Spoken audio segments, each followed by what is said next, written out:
Hello friends, welcome again on the YouTube channel of Udit pharmacy. मेरा नाम है आशीष राय। तो आज के इस वीडियो में हम देखने वाले हैं फार्मास्यूटिकल केमिस्ट्री का chapter number 11 anti infective agents.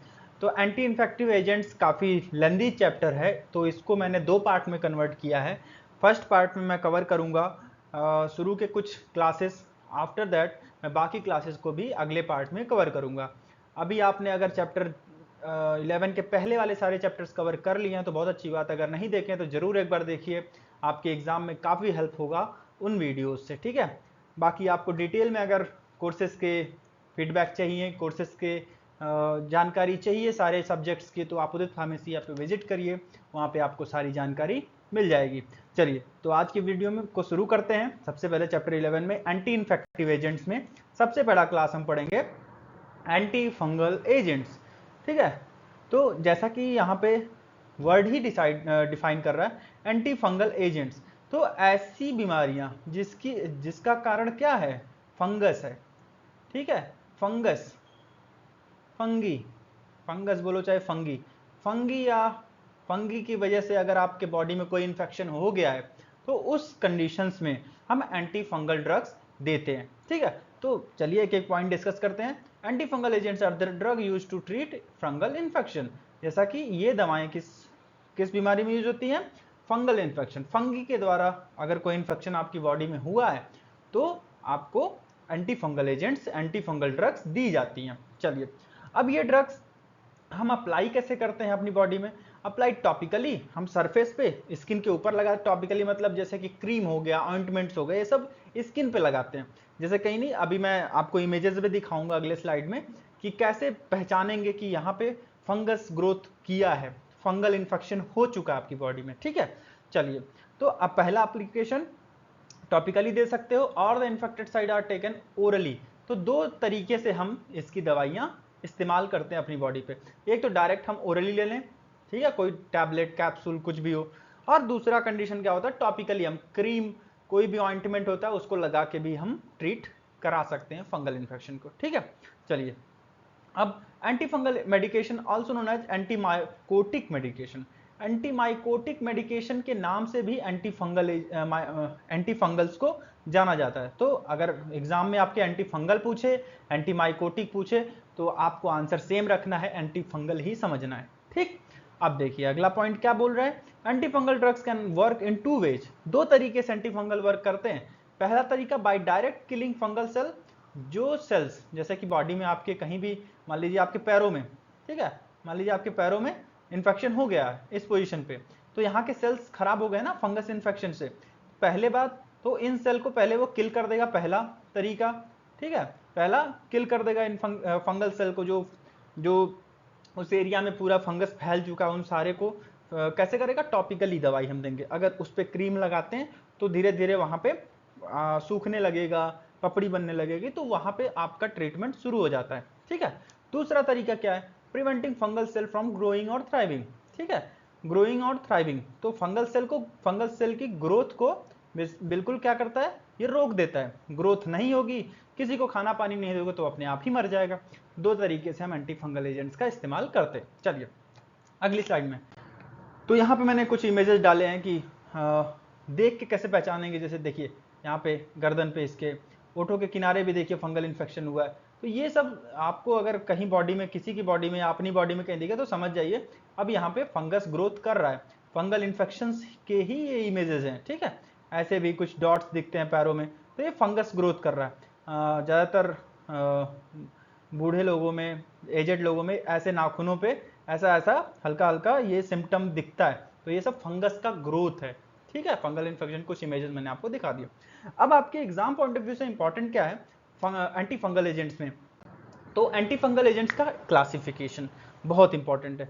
ठीक है, तो इसका क्लासिफिकेशन अगर आप देखोगे तो मैं चैप्टर 1 से, जब से क्लासिफिकेशन शुरू हुआ है तब से मैं बोलते आ रहा हूं कि अगर आपको क्लासेस लर्न है, क्लासेस लर्न करिए। पहले सबसे पहली बात, अगर कोई भी क्लासिफिकेशन लर्न कर रहे हो उसकी क्लासेस पे ध्यान दीजिए। अगर क्लासेस याद हो जा रही हैं तो आधा क्लासिफिकेशन आपको लर्न हो चुका, आधा से ज्यादा लर्न हो चुका।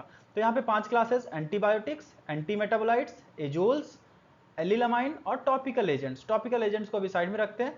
तो ये देखिए कौन है ये? 4A से याद कर सकते हो, चारों ए हैं, एंटीबायोटिक, एंटीमेटाबोलाइट, एजोल्स, एलिलामाइन। तो दो इसमें तो कॉमन है, फ्लूसिस्टोसिन, टर्बिनाफाइन। तो ये तो एक एक ड्रग है, ये याद हो सकता है। एंटीबायोटिक्स में अगर दोनों ये क्लासेस इस तरह नहीं याद करनी है तो आप डायरेक्ट ड्रग्स लिख दीजिए। एंटीबायोटिक में जैसे ग्रीसियोफुल्विन, निस्टैटिन, हैमसिन, एम्फोटेरिसिन बी, कोई भी ड्रग आप डाल दीजिए, जरूरी नहीं है आपको इसके अंडर की क्लासेस नहीं लर्न हो रही, लर्न हो जा रही है तो बहुत अच्छी बात है, ठीक है। एंटीबायोटिक हो गया, एंटीमेटाबोलाइट हो गया। एजोल्स में आप दो क्लासेस आप जरूर बता दीजिए, इमिडाजोल्स और ट्रायोजोल्स। ट्रायोजोल्स के एक आध ड्रग्स, फ्लूकोनाजोल, इट्राकोनाजोल, वोरिकोनाजोल, जो भी एक आध ड्रग। इमिडाजोल में अगर आप टॉपिकल सिस्टमिक डाल रहे हो तो ठीक है, नहीं तो डायरेक्ट भी दवाई लिख सकते हो इमिडाजोल के अंडर, जैसे clotrimazole, econazole, miconazole, oxiconazole, ketoconazole.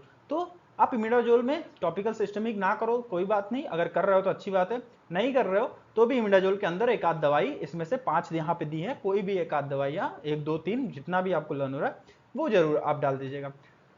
अगले वाले में एलिलामाइन में आप टर्बिनाफाइन पहले लर्न कर चुके हैं। अब टॉपिकल, ये सब तो देखो एज अ टैबलेट भी यूज होती हैं ये दवाएं। अब टॉपिकल एजेंट्स जो आप स्किन के सरफेस पे लगाते हो जहां पे आपका इन्फेक्शन हो गया है आपको, तो उसमें से ये दवाई आप आसानी से लर्न कर सकते हो, बेंजोइक एसिड, टोलनाफटेट, ब्यूटेनाफाइन। तो जो भी आपको आसान लगे इसमें से वो आप पिक आउट कर सकते हो। तो मेन पहले क्लासिफिकेशन में आप क्लासेस पे ध्यान रखो, उसके अंडर जो दवाइयाँ आपको लर्न हो रही हैं वो लिख दो, आपका क्लासिफिकेशन खत्म होता है। चलिए, तो फ्लूकोनाजोल, तो फ्लूकोनाजोल के बारे में जानने से पहले हम देख लेते हैं कि ये फ्लूकोनाजोल हमको पढ़ना इंपॉर्टेंट क्यों, क्योंकि ये ड्रग ना आपका star mark subscript star mark वाली है, क्योंकि इसका स्ट्रक्चर हमें मस्ट है पढ़ना, ठीक है।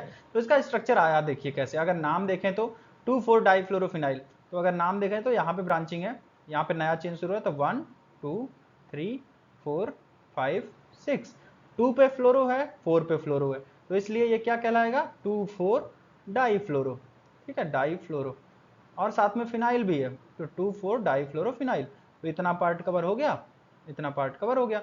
अब देखिए 2,4 ट्राइअजोल, ट्राइअजोल है 2 और 4 पोजीशन पे, तो ये देखिए एक ट्राइअजोल ये रहा, दूसरा ट्राइअजोल ये रहा, और साथ में प्रोपेनॉल 1 2 3, 3 कार्बन है और साथ में OH लगा है, तो इसलिए इसको क्या बोलेंगे, प्रोपेन, प्रोपेन ऑल। अगर 4 चैप्टर पढ़े हो तो मेथ एथ प्रोप ब्यूट ऐसे मैंने बताया है, आप उसको एक बार जरूर रिकॉल कर लीजिए। इसके साथ साथ अगर फ्लूकोनाजोल की बात करें तो इसका यूज क्या होता है, फंगल इन्फेक्शन, जाहिर सी बात है, एंटी फंगल एजेंट है तो फंगल इन्फेक्शन में यूज होगा, ठीक है। इसके बाद ये क्या है, when the other anti fungal failed और not tolerate due to adverse effect, fluconazole के अलावा जितने भी ड्रग्स हैं अगर वो टॉलरेट कर जाते हैं कि भैया नहीं ट्रीट कर पाएंगे, तो हम फ्लूकोनाजोल का इस्तेमाल करते हैं। और भी ये क्या करता है, टीनिया कॉर्पोरिस, ये सब स्किन डिजीजेज हैं, टीनिया क्यूरिरिस और टीनिया पेडिस, तो आप इसके बारे में जान लो या इसके नाम याद रख लो, बहुत है, एनफ है। स्टेबिलिटी बात करें तो इसकी स्टेबिलिटी फ्लूकोनाजोल की रिमेन स्टेबल होता है, both product that is original plastic bottles में इसे रखा जाता है, amber polythene oral syringes, amber bottles में भी इसको रखा जाता है, ठीक है, लगभग 70 दिन के लिए।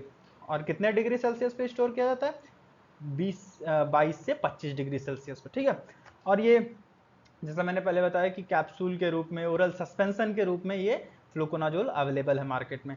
और साथ में ब्रांड नेम कुछ है, डाइफ्लूकेन, फ्लूकोनाजोल ओमेगा, फ्लूकोनियो, ठीक है। तो आप जो भी एक आध ड्रग, एक आध ब्रांड नेम आपको याद हो रहा है तो आप उसको लर्न कर सकते हो। चलिए आगे बढ़ते हैं। तो urinary tract anti infective agents आपकी अगली क्लास है, तो इसमें हम 2 पॉइंट लिए हैं, urinary tract infection among most common bacterial infection of human. तो सबसे ज्यादा अगर ह्यूमंस में देखा जाए तो सबसे ज्यादा बैक्टीरियल इन्फेक्शन यूरिनरी ट्रैक्ट वाली एरिया में ही होता है। अब ह्यूमंस में भी फीमेल्स में ज्यादातर, क्यों, क्योंकि फीमेल्स में क्या होता है, यूरेथ्रा उनका काफी स्मॉल होता है, ठीक है, यूरेथ्रा काफी स्मॉल होता है, और कुछ भी और भी बहुत सारे बिहेवियरल फैक्टर्स होते हैं। अब जो ड्रग्स इन सब बीमारियों में इस्तेमाल होती है, बीमारी तो नहीं कह सकते इसको, एक इन्फेक्शन बोल सकते हैं, ठीक है। इन सब इन्फेक्शंस में जो ड्रग्स यूज होती है उन्हें हम बोलते हैं urinary tract anti infective agent. तो इसका क्लासिफिकेशन ज़्यादा इंपॉर्टेंट था नहीं शायद, तो इसलिए मैंने क्लासिफिकेशन बताने नहीं बताया हूँ इसमें, लेकिन एक ड्रग है वो ज़्यादा पूछी जाती है, जैसे कि वो मैं डिस्कस करूंगा अभी अगले स्लाइड में, ठीक है।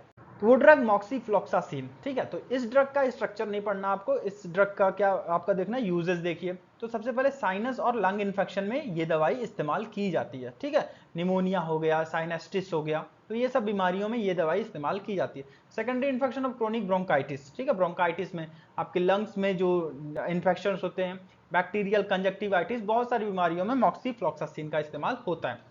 अब इसको स्टेबिलिटी क्या है, इसको 20 से 25 डिग्री पे हम स्टोर करते हैं। सोल्यूशन फॉर्म में प्रेजेंट है फॉर्मुलेशन इसका, कोई भी दुकान पे आप जाओगे टैबलेट फॉर्म नहीं मिलेगा, केवल सोल्यूशन फॉर्म में ही मॉक्सीफ्लॉक्सासिन आपको अवेलेबल है। साथ में ब्रांड नेम मॉक्सेजा और विगामॉक्स, दो इसके ब्रांड नेम है, ठीक है। आई होप आपको यहाँ तक समझ में आया होगा। तो 2 क्लासेस यहाँ कवर होती हैं। अब हम बढ़ते हैं अगली क्लास की तरफ। तो अगली क्लास है आपकी एंटी ट्यूबरकुलर एजेंट्स, काफ़ी इंपॉर्टेंट क्लास है। काफ़ी सारे एग्जाम्स में मैंने देखा इसके क्वेश्चंस आते हैं, तो इसके क्लासिफिकेशन, इसका बेसिक आपको बेसिक समझ में आना चाहिए कि होता क्या है। तो एंटी ट्यूबरकुलर एजेंट्स, टीबी, ठीक है। ट्यूबरकुलर से याद आ रहा है कि ट्यूबरकुलोसिस में जो दवाइयाँ इस्तेमाल होती हैं उन्हें बोलते हैं हम एंटी ट्यूबरकुलर एजेंट्स, ठीक है। टीबी या इन्फेक्टिव डिजीज, ये भी एक इन्फेक्शन से ही होती है मोस्टली। किस किस जगह का इन्फेक्शन, लंग्स का। तो ये एक एक पॉइंट्स आप ध्यान रखिए, आपके एग्जाम में बहुत काम देने वाला, ठीक है। ये चीज जरूर याद रखिएगा, कहीं ना कहीं आपसे एग्जाम में मिलेगा। किस किस किस बैक्टीरिया की वजह से ये होता है, तो माइकोबैक्टीरियम ट्यूबरकुलोसिस, ये इसी की वजह से हमें टीबी या किसी को भी टीबी होती है।